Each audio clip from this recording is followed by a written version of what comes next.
Assalamualaikum warahmatullahi wabarakatuh. Baik, di sini saya akan mempresentasikan hasil dari rangkuman modul 1 sampai modul 4. Perkenalkan, saya Farhan Maulana Rufiki dari kelompok 11.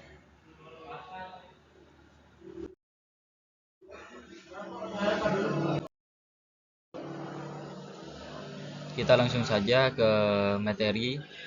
Yang pertama, di sini saya akan menjelaskan mengenai software dan hardware. Yang pertama itu adalah hardware. Hardware adalah perangkat keras komputer yang berupa komponen fisik yang dapat dilihat dan disentuh, seperti CPU, RAM, motherboard, keyboard, mouse, monitor, dan printer. Hardware berfungsi sebagai media tempat perangkat lunak berjalan dan melakukan tugas tertentu dalam sistem komputer. Dan yang kedua, software adalah perangkat lunak atau program komputer yang berisi instruksi untuk menjalankan komputer. Software tidak memiliki bentuk fisik sehingga tidak dapat dilihat atau disentuh. Software mengontrol dan mengkoordinasikan hardware agar dapat berfungsi sesuai kebutuhan. Contoh sistem operasi seperti Windows, Linux, dan macOS. Dan juga aplikasi seperti Microsoft Office.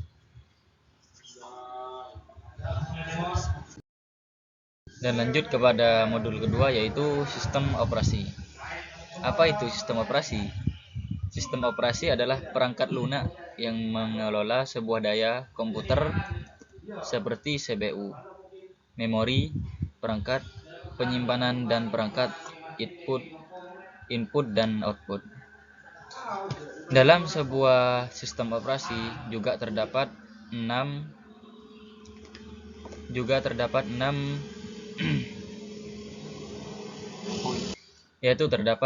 poin. Yang pertama itu manajemen proses, yang dapat mengatur eksekusi program dan menyediakan mekanisme multitasking. Yang kedua, menjadikan proses lebih efisien, pengalokasian waktu CPU. Dan poin nomor 2 yaitu manajemen memori. Yang pertama, dapat mengontrol penggunaan memori agar dapat berjalan tanpa saling mengganggu. Yang kedua, manajemen memori, mengontrol penggunaan memori agar program dapat berjalan tanpa saling mengganggu, mengelola alokasi dan dealokasi memori untuk aplikasi yang sedang berjalan. Dan yang ketiga, manajemen penyimpanan, mengelola file dan folder dalam sistem penyimpanan, mengontrol akses serta mekanisme pencadangan dan pemulihan data. Poin keempat, manajemen perangkat, menghubungkan dan mengelola komunikasi antara perangkat keras dan perangkat lunak, dan memastikan input dari keyboard, mouse, dan lainnya dapat diproses dengan benar. Poin kelima, yaitu manajemen keamanan dan proteksi, dapat melindungi data dan sumber daya dari akses yang tidak sah dan memastikan sistem tetap aman dari virus dan ancaman lainnya. Dalam poin keenam, yaitu manajemen sistem file, yaitu menyediakan struktur organisasi data dalam penyimpanan, mengatur hak akses penggunaan terhadap file dan direktori. Sistem operasi seperti Windows, Linux, dan macOS memiliki cara yang berbeda dalam mengelola daya ini, tetapi prinsip dasarnya yaitu tetap sama. Baik, lanjut kepada modul ke-3, yaitu aplikasi perkantoran. Apa itu aplikasi perkantoran? Aplikasi perkantoran adalah perangkat lunak atau software yang dirancang khusus untuk membantu individu atau organisasi dalam menjalankan berbagai tugas di kantor, seperti tugas administratif, manajerial, dokumentasi, dan operasional bisnis. Aplikasi ini memudahkan pembuatan, pengeditan, penyimpanan, dan berbagai dokumen serta informasi, serta mendukung kolaborasi dan pengorganisasian proyek di lingkungan kerja. Contoh aplikasi perkantoran.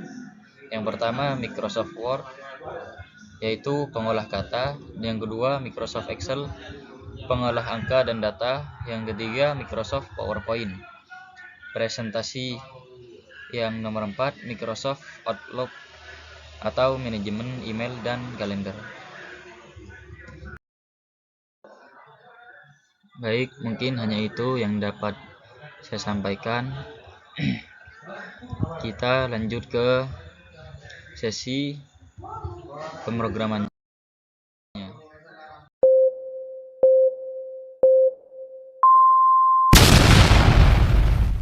Baik, di sini akan saya jelaskan dashboard dari data penjualan parfum dari tahun 2020 sampai 2025. Yang pertama yaitu total penjualan parfum dari parfum Baccarat, Black Opium, Bubblegum, Dear Up, dan yang terakhir yaitu Vanilla. Di sini adalah data penjualan atau total data penjualan yang dimana antara parfum yang ada di sini yang lebih laris atau terjual kepada konsumen. Dan yang kedua yaitu adalah total penjualan dari parfum yang saya sebutkan tadi.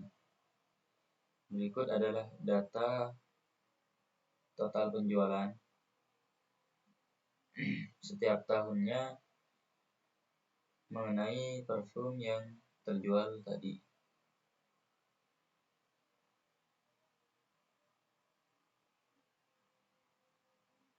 Dan yang ketiga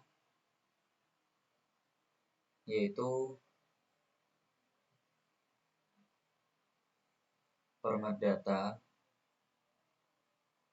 Data di sini menjelaskan peningkatan penjualan dari tahun 2020 sampai berakhirnya tahun 2024. Sini adalah data point atau data point atau hasil dari setiap per minggunya sampai dihasilkan 1 tahun. Dan di sini yang terakhir yaitu data 1 tahun tapi diambil dari setiap bulannya. Lanjut kepada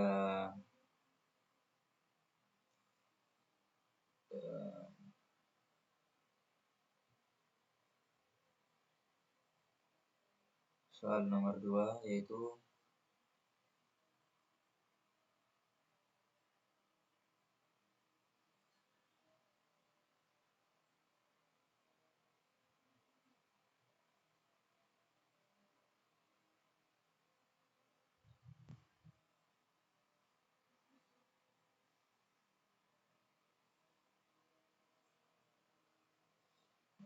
hasil dari data penjualan 2020 sampai 2025. Saya akan perlihatkan dari parfum Black Opium terlebih dahulu. Data penjualannya di sini bisa kita lihat bahwa Black Opium itu meningkat pada tahun 2021. Banyak konsumen yang menggunakan parfum Black Opium. Lanjut kepada parfum yang kedua yaitu Baccarat, yang dimana Baccarat itu persentasenya tidak melebihi 1000 ataupun masih menetap di angka 900. Dan total pendapatan selama 5 tahunnya yaitu kita bisa lihat di sini. Dan yang ketiga yaitu parfum vanilla, yang dimana parfum vanilla ini pada tahun pertama atau di tahun penjualan pertama yaitu masih sangat turun, peminatnya masih sedikit. Pada tahun 2021 dan 2000 sampai 2024 yaitu agak meningkat sedikit demi sedikit. Yang keempat yaitu bubble gum, masih sama dengan parfum bakarat, yaitu angka penjumlahan pembelian yaitu masih sama di angka nominal 9, tapi pada tahun 2022 parfum bubble gum agak menurun sedikit pada tahun 2022. Dan yang terakhir yaitu penjualan parfum Dear Up, yang dimana pada awal tahun parfum Dear Up ini masih sedikit pembelinya, dan pada tahun terakhir tahun 2024 ternyata parfum Dear Up itu sangat meningkat penjualannya dan hingga mencapai total nominal yang sangat besar di sini. Dan jumlah pembelinya selama 5 tahun yaitu bisa kita lihat di sini bahwa sangat meningkat. Mungkin hanya itu yang dapat saya sampaikan.